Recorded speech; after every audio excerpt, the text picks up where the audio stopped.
Hi folks, Canadian Prepper here. So today we're going to talk about how you can make one little tiny piece of wood like this actually boil 1, 2, 3, even 4 liters of water and still have some heat left to spare.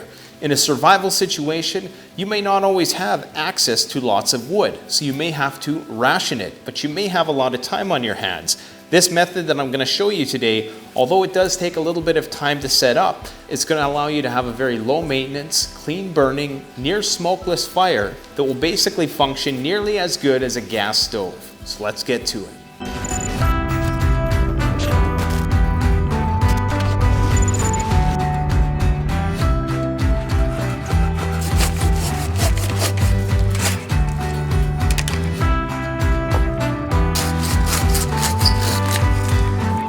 Alright, so for this batoning I'm using Survival Lily's Apple 1, which has a convex grind, and that makes for some really excellent batoning capabilities.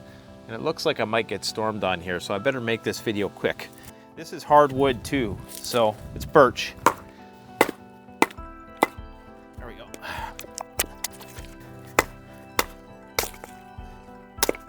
Try to put all the pieces back together as they were. It doesn't have to be exact, but it certainly helps for stability. Now the great thing with birch is that you can use the exterior as kindling to get your Swedish fire torch going, or as we call it here in Canada, Canadian candle.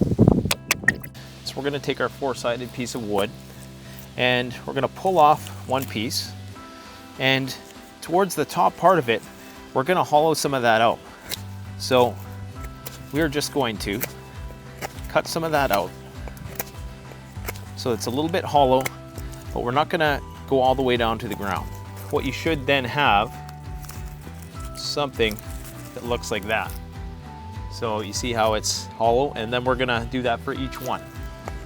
Some people like to feather stick the inside, and that is something you would want to do if you did not have good birch bark or good tinder to put inside, because that's going to allow you to get the fire going. The hardest part of a Swedish fire torch is getting it going. Once it's going, it's going. This is really hard birch. The more you hollow out, the faster it's going to get going, but if you hollow out too much, then that's going to cut into your burn time.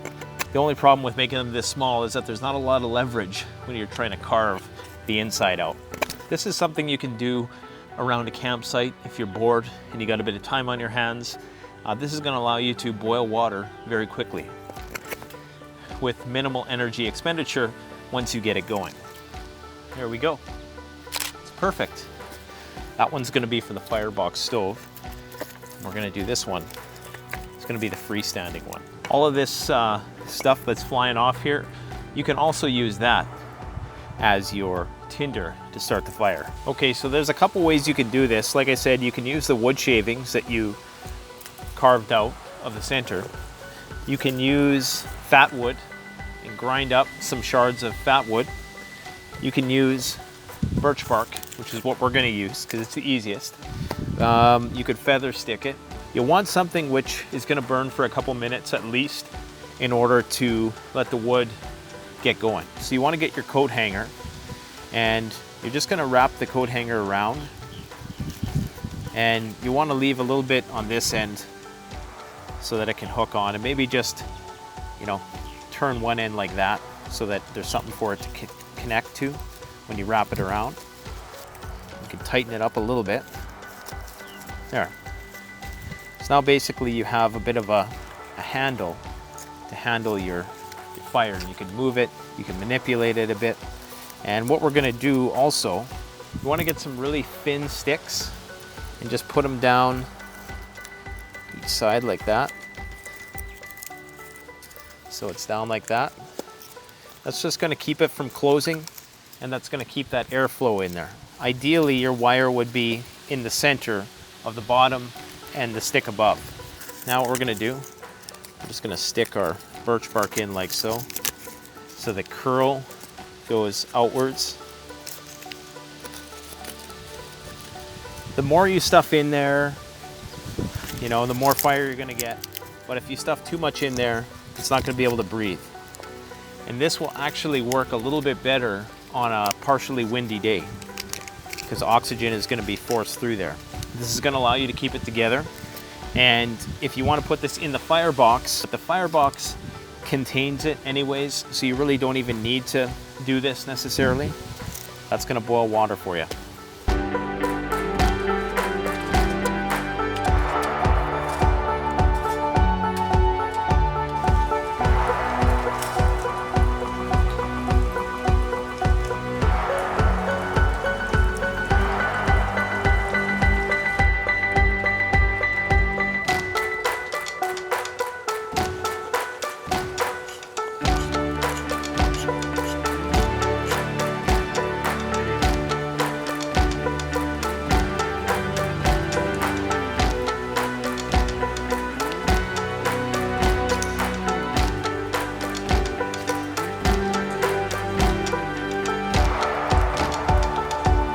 Now, when it's burning like this, you want to give it a couple minutes or so to get going before you put a pot on top of it, or else you're going to smother the fire. You want those flames to be burning pretty deep before you put your container on there. Now, with the firebox, there's two approaches we can take. We can put this on here like that, and then we can put this on there like that, or we can actually just sit it right on top of there, but we're not going to do that until it's burning a bit better. This is how you get the most of your firebox stove. And realistically, this can probably boil several liters of water. There's a lot more fuel inside a log than people think. Unfortunately, most of that fuel is wasted in smoke or smoldering. Using a firebox with a Canadian candle is by far the least maintenance and most effective way to use your wood. So now, we can actually put that on there, just like that.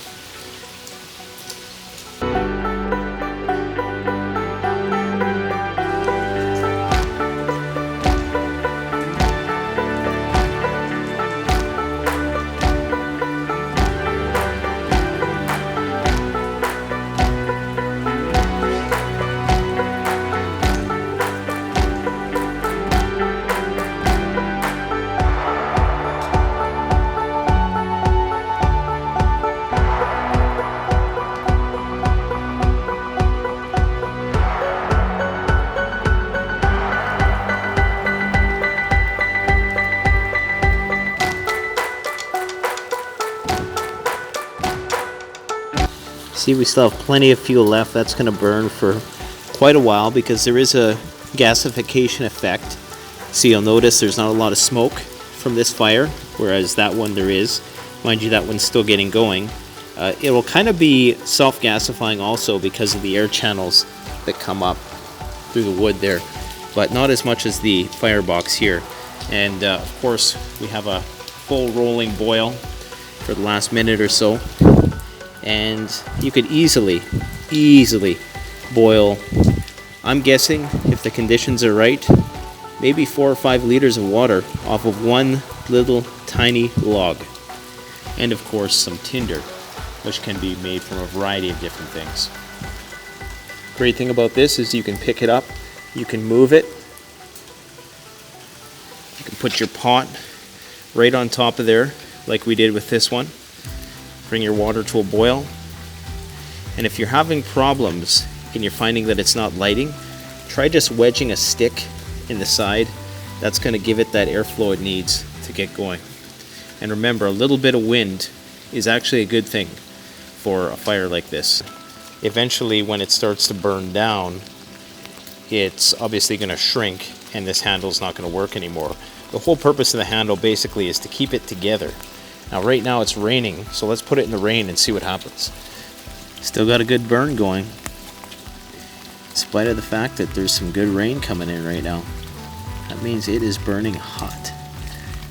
But you know, if we put a little oxygen on this fire, I bet we could revitalize it. And just like that, she came back.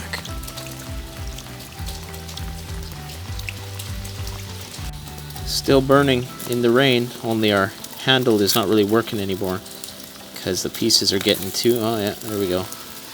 And she's gone. But hey, just goes to show, it will work in the rain.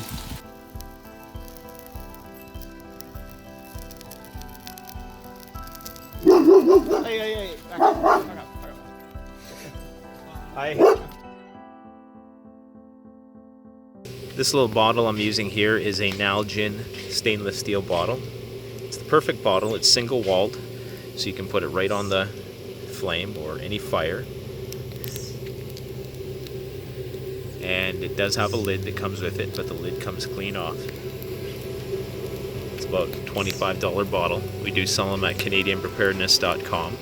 And I'm pretty sure you can find a coat hanger almost everywhere. The best way to support this YouTube channel is to support yourself by gearing up through CanadianPreparedness.com or BugOutRoll.ca. Premium quality gear at the best possible price using the incredibly secure and easy to use Shopify platform. We offer free shipping to the United States for orders over $200 USD and free shipping to Canada over $75. So support the channel by supporting yourself.